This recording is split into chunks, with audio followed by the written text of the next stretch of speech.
I think I'm going to die in this castle.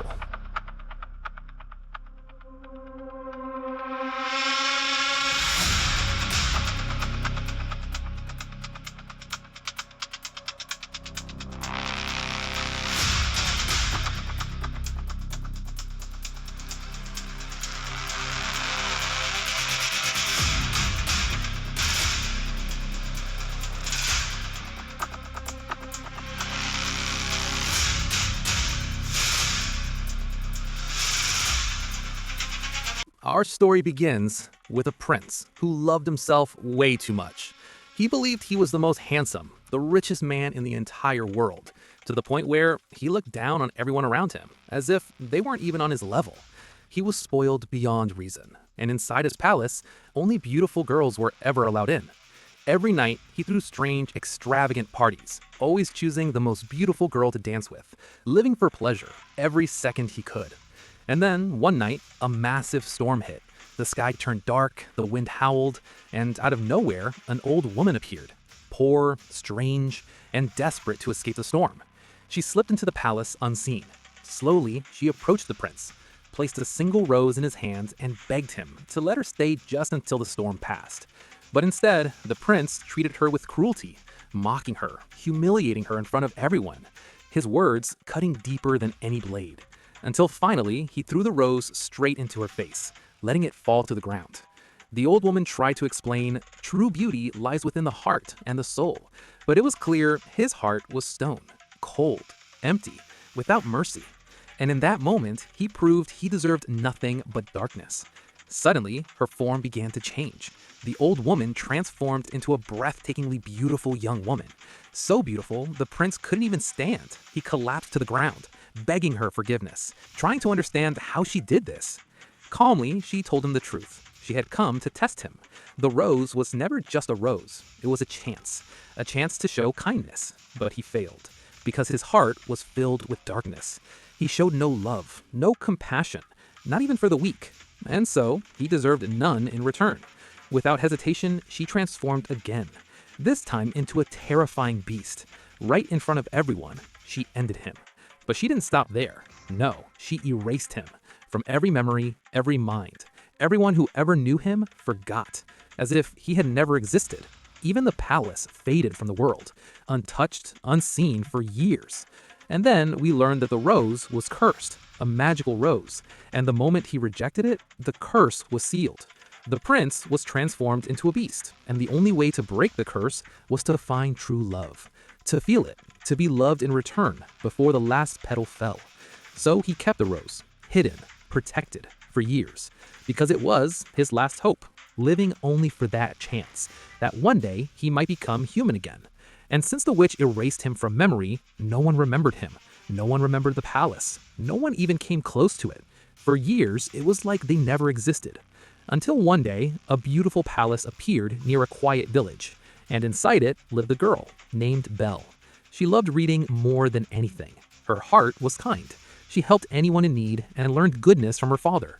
They trusted each other deeply. She could never disappoint him, always trying to make him proud. But in the same village, there was another man, Gaston.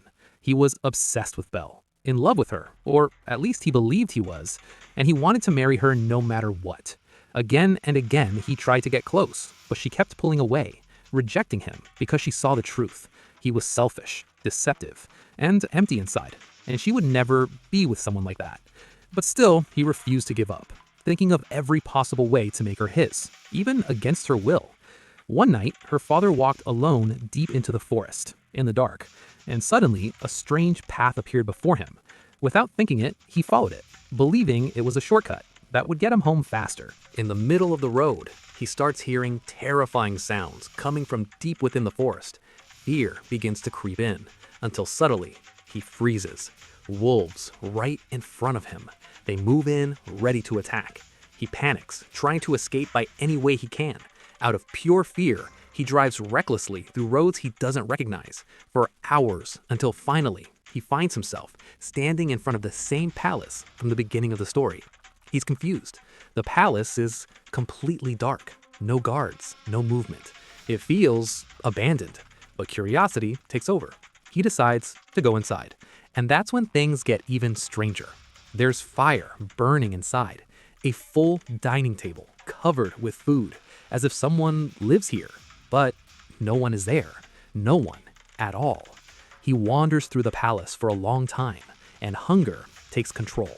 He can't think anymore. So he sits at the table and decides to eat, even though he knows this food belongs to someone else, and that someone could appear at any moment.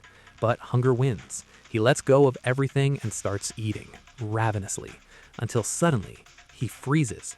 A cup of coffee moves toward him on its own, no one touching it. Then it speaks, talking to him like a normal person. Terrified, he jumps up and tries to run. He doesn't understand what's happening, but as he rushes towards a door, he realizes it's not just a cup. Everything in the palace is alive, moving, talking, watching. He can't process it, not at all. After a moment, he makes a decision. He has to leave before something happens to him. The moment he steps outside into the garden, he sees them. Beautiful white roses, perfect. He smiles slightly and decides to pick one for his daughter. She loves roses. She'll be happy. But the second he touches the flower, a roar shakes the ground. The beast appears for the first time. He lunges forward, furious, enraged. "You dare steal from me?" The man freezes, terrified. And in that moment, the beast makes his decision. He captures him, locks him away, a prisoner for life. But the horse escapes, running as fast as it can through the forest until it reaches home. And when Belle sees the horse alone, she knows something is wrong. Her father is in danger.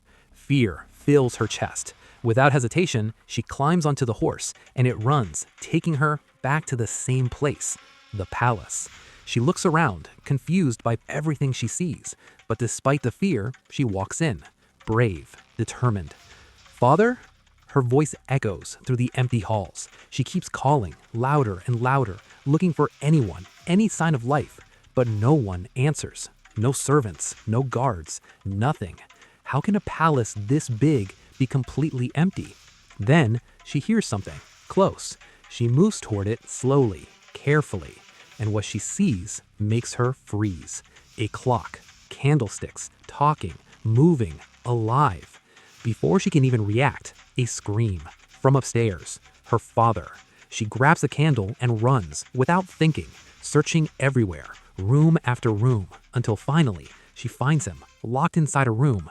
He looks at her shocked. "Belle, you shouldn't be here." He tells her everything. "This place is cursed. Everything here is alive. You're not safe." He begs her, "Leave me and run. Save yourself before it's too late."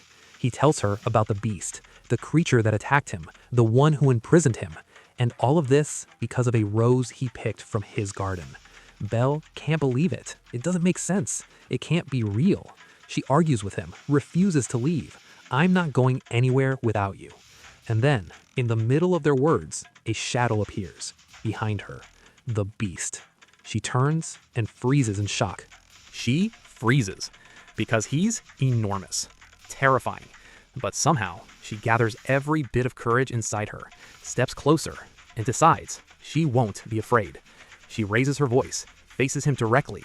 "Let my father go. He's done nothing wrong. This doesn't deserve a life sentence. It was just a rose. He picked it by mistake." She keeps pushing, blaming him, calling him cruel, heartless. They argue for a long time. She begs him again and again, until finally he stops, looks into her eyes. Something changes. "I'll open the door for a few minutes. You can speak to him, but if you don't leave, you'll take his place, and then no one can blame me." He opens the door. Belle runs straight to her father, holding him tight, talking fast, desperate, but she already knows one of them has to stay. So she makes a choice. Without hesitation, she pushes him outside, steps in, and slams the door shut, locking herself inside forever with the beast. She's certain of one thing. He won't hurt her father, because once that door closes, it never opens again. Her father breaks down, angry, heartbroken. "I'll come back. I'll bring help. I'll save you." He tries to comfort her, even as he leaves. And then she's alone. She notices the clock talking to the candlesticks, and slowly she realizes the truth. They were human once, but a curse changed them all. That's why they move, talk, laugh, feel, just like people. And when Belle sees all of this, fear takes over. She can't understand it. None of it makes sense. But then the candlestick steps closer, gently, trying to calm her. Come with us. You'll understand everything. And somehow, she listens. They lead her through a strange passage, dark, endless. She walks with them for a long time, until finally they reach a room. This will be your room. Rest as much as you need. Meanwhile, when the beast finds out what happened, he explodes in anger. He storms toward them, furious. Who told you to act without my permission? But they don't back down, because they believe in her.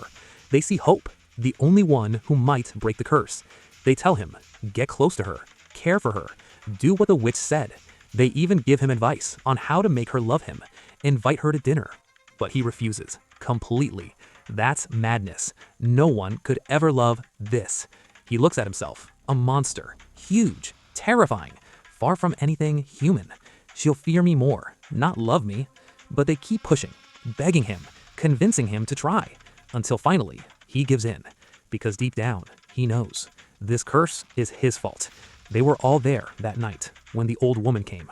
So he tries, but in his own way. He storms into her room, aggressive, loud, demanding, "You will have dinner with me tonight." She snaps, angry, shouting back at him, "You're insane. You imprisoned my father. You locked me here, and now you expect dinner? As if nothing happened? I would never eat with someone like you." The beast loses control. Anger rising, he starts pounding on the door. He starts slamming, crashing into everything around him, his voice rising. "You will have dinner with me." She pushes back even harder. "I'd rather starve than eat with you." That only makes him angrier. "Then starve. I won't give you a single bite until you agree." And just like that, he leaves. Silence. Everyone in the castle is devastated. Hope fading. They feel it. The curse will never be broken. They'll be trapped here forever. Meanwhile, the beast walks, alone, to the room. The rose. He watches it as another petal falls, pain in his eyes. Time is running out, because when the last petal falls, so does his last chance to become human again. The witch had warned him, protect the rose, find true love before it's too late, or lose everything. So the castle continues living, in its own strange way, trying to comfort Belle as she struggles to understand her fate. At the same time, her father returns to the village, desperate, begging for help. "There's a castle, a monster, huge. He took my daughter. She's in danger." But no one believes him. They laugh, mock him, call him crazy. And that's when Gaston sees his chance. He wants Belle, and this is his opportunity. He steps forward. "I believe you. I'll help you save her." But his intentions are anything but pure. He gathers his friends and heads into the forest with her father. They walk for hours, but something is wrong. The man can't remember the path. It's gone, like it never existed. They keep wandering from one place to another, getting nowhere. Gaston loses patience, starts insulting him. "You're insane. None of this is real." Then he says it. "I'm going to marry your daughter, no matter what, even if it's by force." The father refuses, angry, firm. "Over my dead body." That's it. Gaston snaps. He hits him, humiliates him in front of everyone.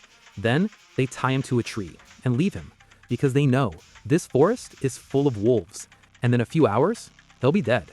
But the next morning, something unexpected happens. A girl appears, strange, mysterious. She frees him, helps him, takes him away to treat his wounds. Meanwhile, back at the castle, Belle is still trapped. The teapot and the cup beside it talk to her, trying to convince her the beast isn't what you think. He's not evil. His heart is kind. Later, they all gather, a small celebration, just for her. They welcome her, offer her food. And strangely, the beast watches from a distance, then turns away. He doesn't interrupt. Hours later, Belle heads back to her room, but on the way, she notices something. A door, locked. Curiosity takes over. She steps inside, and there it is, the rose. She moves closer, drawn to it. Slowly, she reaches out. Before she can touch it, a roar. The beast bursts in. "No!" His voice shakes the room. He yells, furious, "Stay away from that. You have no idea what you're doing. You could destroy everything. Me, this castle, all of us. His anger explodes. And in that moment, he makes a decision. Get out. Leave. Now. He drives her out of the castle, warning her, never come back, or else. Don't come back again, or I will finish you. Those words stay with her. Heartbroken, Belle starts to cry. She runs, doesn't stop, and this time, she makes a decision. She's leaving, for good. Everyone in the castle tries to stop her, blocking her path, begging her to stay, doing everything they can. But in the end, she walks out. She mounts the horse and rides off, deep into the forest. Behind her, the castle falls silent. They cry, because she left them too. And now, they're forced to face their fate, again, forever, because she was their last hope, the only chance to become human again. Belle rides for hours through the dark forest, until suddenly, she's surrounded. Wolves, from every direction. She stops, stands her ground, ready to fight, alone. And just before they strike, a roar. The beast appears. He charges in, tearing through them, one by one. But there are too many. He takes heavy damage, deep wounds across his body. Still, he keeps fighting until they're gone. He looks at her, makes sure she's safe. Then, his strength gives out. He collapses, unconscious. And this time, Belle doesn't run. She stays. Because he risked his life for her. Something changes inside her. She runs to him, begging, stay with me, get up, please. She helps him up with everything she has. She gets him onto the horse, and slowly she brings him back to the castle. Inside, she stays by his side, cleans his wounds, takes care of him, and everyone is overjoyed. She came back. They celebrate, a small gathering, but filled with hope. They tell her everything, what happened to them, to the beast, how they were cursed, turned into this. And the rose is the key. When the last petal falls, they all die, forever. That's why he was angry. That's why he was afraid, because everything depends on it. And the only way to break the curse is love, true love. The beast must fall in love and be loved in return. Belle listens, deeply affected. She feels for them, for him, and slowly she starts to change. She gets closer to him, little by little. She gets used to his appearance, sees beyond it. Every day, she comes to change his bandages.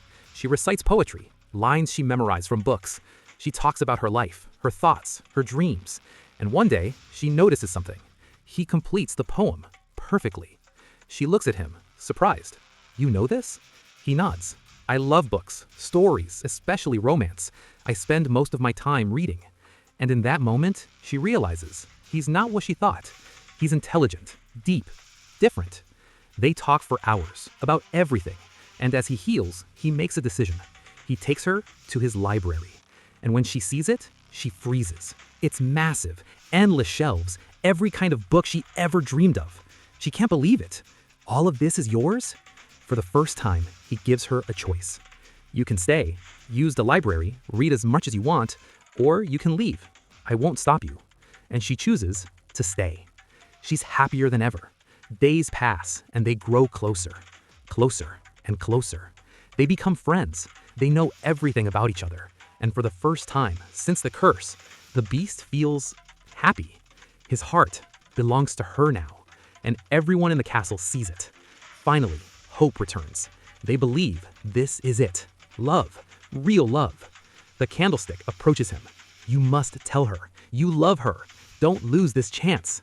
And now, this chance. It matters more than anything. But the beast is afraid. He refuses to speak, certain she can never love someone like him. He's terrified of rejection because he's a monster and she's human. Still, they keep pushing him, convincing him again and again, until finally he gives in. He decides to give himself a chance, to tell her the truth. Maybe, just maybe, she'll accept him. They set the night. Everyone gathers around him, fixing his appearance, making him look his best. They dress him like a prince. At the same time, Belle prepares too, wearing a beautiful dress. And when they meet, they dance, slowly, gracefully, to the music. Meanwhile, her father returns to the village, recovered. He tells everyone what Gaston did, how he and his friends tied him up in the forest, left him for the wolves. But Gaston steps forward, denies everything, calls him a liar. And when the woman who saved him speaks, no one believes her either. Gaston mocks her, calls her an outsider, untrustworthy. His friends back him up. And just like that, the old man stands alone, helpless. Gaston twists the story, turns everyone against him, until finally they seize him by force and throw him in prison, calling him dangerous, a threat to everyone. Back at the castle, the night continues. The night, the laughter, the moment. The beast smiles. For the first time in years, I haven't danced in so long. I used to hold grand balls in this palace. He looks at her. Where did you learn? My father taught me when I was little. That hits him. Guilt. Do you miss him? She hesitates, then nods. I do. I want to know he's safe. The beast watches her, then makes a choice. He gives her a magic mirror. Look into it. You can see anyone you wish. She looks and freezes. Her father, in danger. The villagers hurting him. Tears fill her eyes. I have to go. I need to help him. And even though it breaks him, the beast nods. He lets her go. Take the mirror. If you ever need anything, look into it. He watches her leave because he loves her. Too much to keep her. And now, he's sure. The curse will never break. She's gone. She'll forget him, move on, live her life. And the castle falls into sorrow. They cry. For themselves. For their fate. Hours later, Belle reaches the village. She runs to her father, stops the villagers from hurting him, and tells them the truth. There is a castle. A beast, yes, but he's not evil. They don't believe her. So she shows them the mirror. And when they see him, they panic. Fear spreads. They try to run, but Belle stops them. He's not a monster. He would never hurt anyone. But her words only make things worse. Gaston watches, jealous, angry. He sees it clearly now. She loves the beast, and that he cannot accept. So he turns the crowd. She's under a spell, dark magic. He controls her mind. That's why she speaks like this, just like her father. Both of them are insane. The crowd begins to believe him. Again, they turn on her, and in the end, they lock her up with her father, calling her dangerous. But Gaston isn't done. No, he rallies the village, fills them with fear.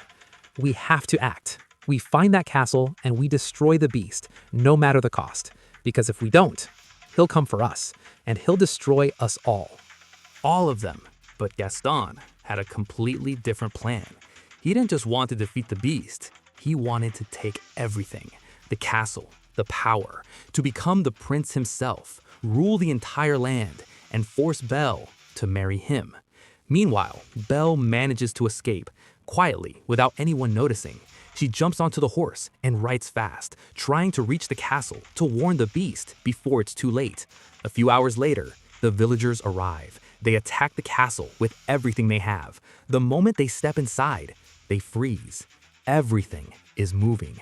Objects alive, fighting back. A massive battle breaks out. Chaos everywhere. They're shocked because there are no people, no humans at all, and no one understands how these things are moving, attacking, trying to destroy them. Meanwhile, Gaston reaches the beast's chamber. He finds him standing alone, broken. Gaston smirks, starts talking, mocking him. You really think she could love you? Look at you. She was playing you the whole time. She's already mine. We're meant for each other. Human, like human. The words hit deep. The beast is shaken, hurt, silent, unable to respond. And the moment he turns away, a gunshot. He's hit in the arm and falls from a great height. But at the last second, he grabs onto a metal beam, barely saving himself. And just before Gaston fires again, "Stop!" Belle arrives. She blocks him. A fierce fight breaks out between them until Gaston trips, falls. The gun slips from his hand. At that moment, Belle runs, searching for the beast. And when she finds him, she smiles, relieved. "You're okay. I'm sorry. I couldn't stop them." The beast looks at her and understands. Gaston lied. She chose him. She came back for him. And suddenly, he finds his strength again. He stands, faces Gaston. This time, he fights back, blow after blow, until he grabs him by the throat, lifting him, ready to end it. But then, don't, Belle's voice. She begs him to let him go, and something changes. His heart softens. He lets him go. For the last time, leave. If I ever see you again, I won't spare you. Gaston runs, terrified, without looking back. He runs, fast, terrified, not even looking back. But then, the beast turns to Belle, and in that moment, Gaston reveals his final move. Before the beast can speak, a gunshot. It happens in seconds. The beast is hit hard. He collapses to the ground, unconscious, and in the end, Gaston falls into his own trap. The ground beneath him breaks, everything collapses. He falls to a brutal end, gone, forever. Belle runs to the beast, desperate, trying to save him. I won't leave you, I promise. I'll stay here, with you. Everything will go back to normal, better than before. But he knows, it's over. Go. I don't have much time. My body can't take it anymore. Wounds everywhere. And then the final petal falls. At the same moment, his breath stops. Silence. Everything in the castle stops moving, completely still. Belle breaks down, crying. And for the first time, she says it. I love you. I wish you were still here. We could have had a life together. I know, you loved me too. And then the witch returns, and the truth is revealed. She was the same woman who once saved her father.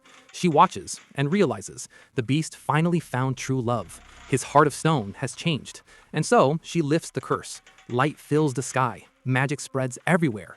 The beast rises, transforms, back into a prince, human, handsome, even more than before. Belle sees him for the first time, and she's amazed. They smile, and finally, everything is restored. The curse is broken. The castle returns to life. Everyone becomes human again. Joy fills every corner, and the prince throws a grand celebration. Just like before, but this time, it means something. He dances with Belle in the center of the palace because he found true love. And that's where our story ends. See you in the next story.